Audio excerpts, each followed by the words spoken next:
There were attempts as early as the 1830s for German Ottoman cooperation. Von Moltke, the elder, was sent as an advisor to Sultan Mahmud II to help him modernize his army.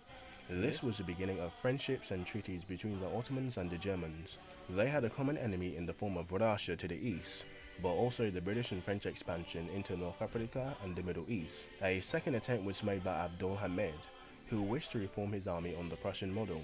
This was doomed to fail from the start, as the Ottomans were far below the European standard.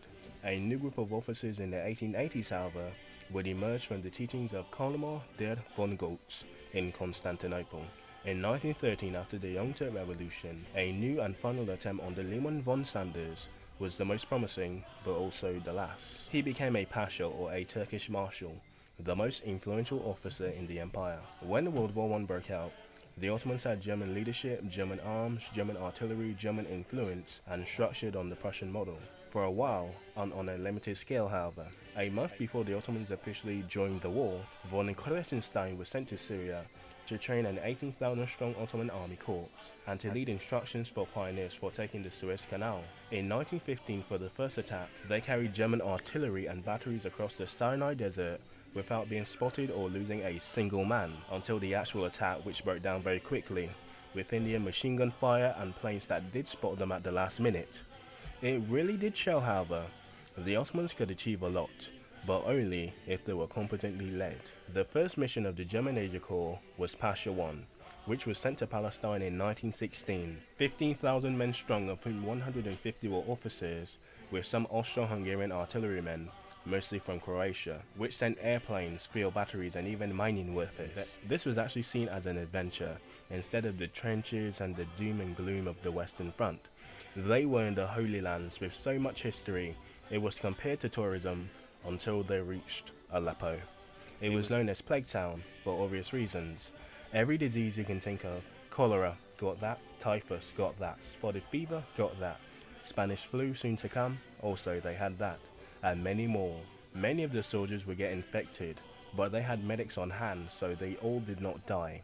The Ottoman weather was far more deadly than fighting on the front. Most Ottoman soldiers would get sick, and most would die of disease. The Ottoman army had very little medical equipment or even doctors, and the German medical supplies and doctors were a huge morale and propaganda boost. Aleppo was also the source of many refugees, corruption, and even black market dealings. The only things that were thriving were the brothels and the bazaars. Still, German soldiers were outraged that you could buy anything from German rifles, plane parts, gas and oil, and even engines, stuff that were either stolen or sold off by corrupt officials. They left Aleppo for Jerusalem. Most of the Jews who spoke German were either from German or Austrian schools in Jerusalem or were missionaries. They even had connections with the German Templars.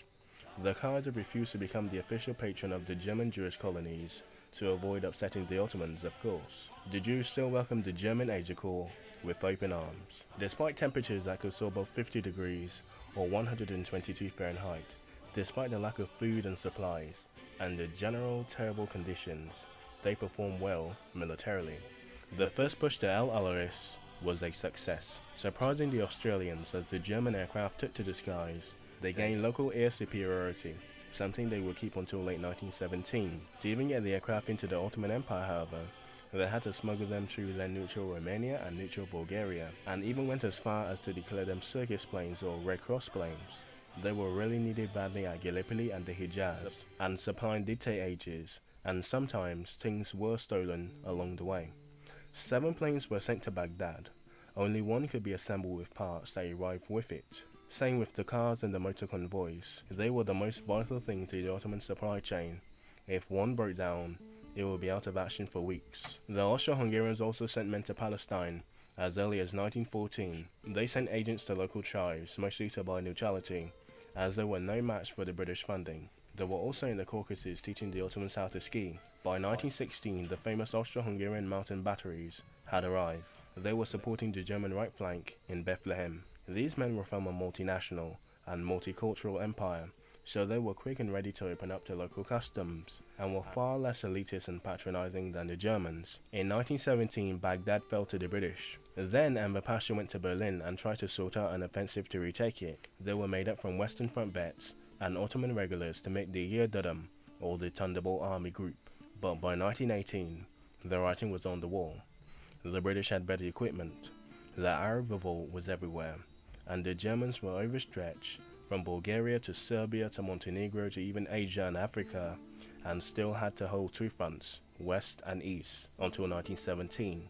The Ottomans were starving, they were wearing rags, and barely had any ammo left. The Austro-Hungarians also cancelled their own Asia Corps when they were needed in Albania. The Germans were starting to be more and more on their own. Germany against the world. First Bulgaria, then the Ottomans, and finally the Austro-Hungarians. The Asia Corps were followed and cut down by Lawrence and his Arab comrades. The only way to make it home alive was to fight to Damascus, the last Ottoman stronghold, so they had to go to Russia and hope to go as far as the Germans in Ukraine, or even get to the Russian border in the east. It would be an odyssey, not from the Bolsheviks, but to the heart of the Civil War. The least desperate, however, that wanted to be captured were taken by the British and did not return to Germany until 1919. In the hasty retreat, like Indy said, most documents were destroyed, and of course, during World War II, Germany was pretty much pummeled into the ground, so not a lot of evidence from the 19th century to 1945 remains in Germany, but that is the story of the German Asia Corps in World War One. Alright guys, hope you enjoyed, hope you had a nice time. Ah boy, this was a long one. I actually spent like almost an hour, well 2 hours now since I came in here at 5 o'clock to record this 5-minute episode. Yep. Hope you enjoyed, hope you learned something. At least the video file is under 15 minutes long, so that's not too bad. But still, 2 hours. I was trying to get around the voice and stuff, so I was trying to really give you my all, which was a lot, honestly. Oh boy. Anyway, hope you enjoyed, and this should be up in like 10 minutes, so learn something.